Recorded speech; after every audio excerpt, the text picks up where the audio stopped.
जय जिजाऊ मंडळी, आज आपण बघतोय उभा महाराष्ट्र हा अतिवृष्टीच्या पावसाने झोडपून निघतोय। त्यामध्ये बळीराजा हा होरपळला जातोय। याची सुरुवात जून महिन्यामध्ये आपल्या बुलढाणा जिल्ह्यातील मेहकर तालुक्यापासून मेहकर लोणार तालुक्याला सर्वात पहिले याच्या झळा पोहोचल्या होत्या। त्यानंतर जुलै महिन्यामध्ये चिखलीचा काही भाग, सिंदखेड राजा तालुका, त्या पाठोपाठ आता सर्व महाराष्ट्रामध्ये या महापुराची आणि अतिवृष्टीची व्याप्ती झालेली आहे। अशामध्ये आपल्या प्रशासनाने आणि सरकारने हेक्टरी केवळ शेतकऱ्यांना 8,500ची मदत जाहीर केली होती आणि ती मदतही केवळ 2 हेक्टरची मर्यादा घालून त्या ठिकाणी दिली होती आणि त्या 2 हेक्टरच्या मर्यादेमध्ये किंवा त्या 8,500च्या मदतीमध्ये आमच्या शेतकऱ्याच्या शेतातील जे सडलेलं पीक आहे ते सुद्धा बाहेर टाकणं खर्च त्याच्यातून तो वसूल होत नाही। त्याचमुळे आता आपल्याला किमान हेक्टरी 50,000 रुपयाची मदत देण्यात यावी। त्याचबरोबर आपल्या इकडे ओला दुष्काळ जाहीर करून तात्काळ शेतकऱ्याचा सरसकट विना अटी शर्ती सातबारा कोरा करण्यात यावा।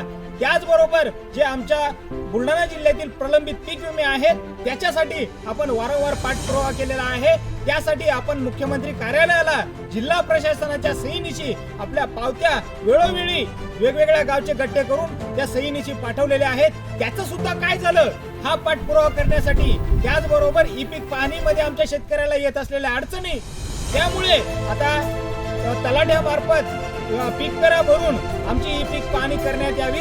त्याचबरोबर काही सोलरसाठी ज्या इन्शुरन्स कंपन्या नेमलेल्या आहेत त्या इन्शुरन्स कंपन्या सोलर प्लेट आमच्या शेतकऱ्यांना तक्रार देऊन कित्येक महिने उलटलेले आहेत तरी सुद्धा अजून त्या बदलून द्यायला तयार नाहीत। त्या कंपन्यांवर सुद्धा कठोर कारवाई करण्यात यावी। अशा प्रकारच्या प्रमुख मागण्या घेऊन आपण दिनांक 29 सप्टेंबर 2025 म्हणजे उद्याच्या दिवशी तहसील कार्यालय मेहकर डोंगरगाव रोड या ठिकाणी शेतकऱ्याचा भव्य असा संघर्ष मोर्चा किंवा भव्य असा संघर्ष आंदोलन त्या ठिकाणी आयोजित केलेलं आहे। या आंदोलनाला आपण सर्वांनी आपल्या एकीची ताकद दाखवा, कारण आता जर आपण एक झालो नाही, आपण संघटित झालो नाही तर हे राज्यकर्ते आपल्याला पूर्णपणे शेतकऱ्याला नेस्तनाबूत केल्याशिवाय राहणार नाहीत। आता आपण आपल्या एकीची ताकद दाखवा।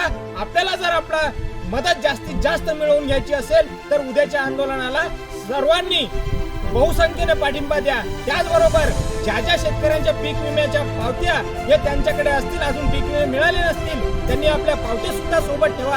आपण जोपर्यंत आपल्याला आपले पीक विमे पूर्णपणे मिळत नाही तोपर्यंत जिल्हा प्रशासनाच्या सहीनिशी मुख्यमंत्री कार्यालयाला आपले जे विमा पावत्या पाठवण्याचा सिलसिला आहे तो असाच चालू ठेवणार आहे। त्यामुळे आता आपण सर्वांनी एकी दाखवा, शेतकऱ्यांची एकजूट दाखवा। शेतकरी बापासाठी शेतकऱ्याच्या पोरांनी आता रस्त्यावर उतरायला शिका। सर्वांनी उद्या बहुसंख्येने डोंगरगाव रोड मेहकर तहसील कार्यालयासमोर ठीक दुपारी 12 वाजता सर्वांनी या। धन्यवाद। जय जिजाऊ।